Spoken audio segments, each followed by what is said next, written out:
ढोलकपुर के जंगल में टोनी चिड़िया अपने दो बच्चों के साथ रहा करती थी। 10 दिन पहले उसके पति तोता की मौत बीमारी के कारण हो चुकी थी। जंगल में बारिश का मौसम शुरू हो चुका था। हे भगवान, बहुत दिनों से मूसलाधार बारिश हो रही है। घर का पूरा राशन खत्म हो चुका है। मेरे बच्चे भूखे हैं। अगर आज भी बच्चों को भोजन नहीं दे पाई तो मेरे बच्चे भूख से तड़प तड़प के मर जाएंगे। चाहे कुछ भी हो जाए, मुझे कहीं ना कहीं से भोजन का जुगाड़ करना ही होगा। टोनी चिड़िया काले कौवे के पास भोजन मांगने के लिए जाती है। कौवा भाई, दरवाजा खोलो। मेरे बच्चे भूखे हैं। बारिश में भोजन नहीं ला पाए। थोड़ा बहुत भोजन मेरे बच्चों के लिए दे दीजिए। मैं तुम्हें भोजन कहाँ से दूँ?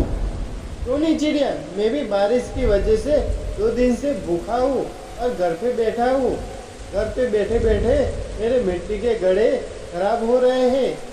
अगर तुम्हें भोजन चाहिए, मेरे इन घड़े को बेच दो और मैं जो पैसे तुम्हें दूंगा, तुम अपने बच्चों के लिए भोजन खरीद लेना। लेकिन कौवा भाई, चारों तरफ बारिश का पानी भरा हुआ है। मैं मिट्टी के घड़े बेचने कैसे जाऊंगी? तुम अपने घर जाओ।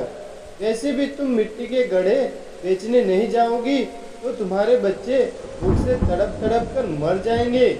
मेरी मानो, बारिश की चिंता मत करो, अपने बच्चों की चिंता करो और इन मिट्टी के घड़ों को बेचने चली जाओ। ठीक है कौवा भाई, आप कहते हो तो घड़े बेचने चली जाती हूँ। टोनी चिड़िया मिट्टी के घड़े लेकर बारिश में बेचने के लिए निकल जाती है। मिट्टी के घड़े ले लो, मिट्टी के घड़े, सस्ते और अच्छे मिट्टी के घड़े ले लो। शाम तक टोनी चिड़िया के पूरे मिट्टी के घड़े बेच देती है और सारे पैसे लेकर जाकर काले कौवे को दे देती है। अरे वाह, तूने तो बहुत ही जल्दी सारे मिट्टी के घड़े बेच दिए। ये लो पैसे।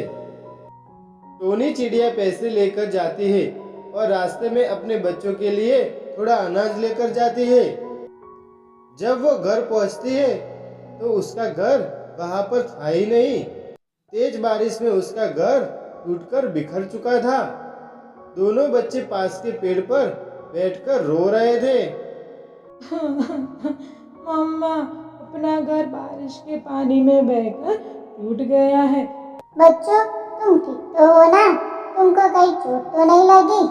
अभी तुम लोग घर की चिंता मत करो। ये लो कुछ अनाज के दाने हैं, इसे खाकर अपनी भूख मिटाओ। तभी वहां से भगवान गुजर रहे थे। वो इस बेसहारा माँ को देखकर रुक जाते हैं। क्या हुआ चिड़िया रानी, तुम उदास क्यों हो? हे भगवान, मेरा नाम टॉनी है और ये मेरे बच्चे हैं। बारिश में हमारा घर टूट गया है। अब हम बेसहारा है, खाने को भी नहीं है। वो बेसहारा माँ की बात सुनकर भगवान ने अपने जादू से जादुई बीज देते हैं। टोनी चिड़िया उन बीजों को मिट्टी में जो देती है। 2 दिन के बाद जब बारिश होती है तब वो अगले दिन अपने बच्चों के साथ उसी जादुई बीज को बोया था उसे देखने के लिए जाती है। वहां जाकर देखती है तो वो आश्चर्यचकित हो जाती है। वहां पर सभी तरह के फल लगे हुए थे और उसी एक पेड़ की डाली पर मिट्टी का घर भी था।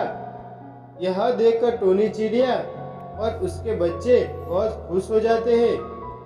फिर टोनी चिड़िया की बेटी कहती है, वो देखो, हमारे फलों के पेड़ पर भी घर है। वो खुशी खुशी जादुई मिट्टी के घर में रहने लगते हैं। उसके पास ना भोजन की कमी है और ना ही रहने की दिक्कत थी। वो सभी अपनी जिंदगी में हंसी खुशी बिताने लगते हैं।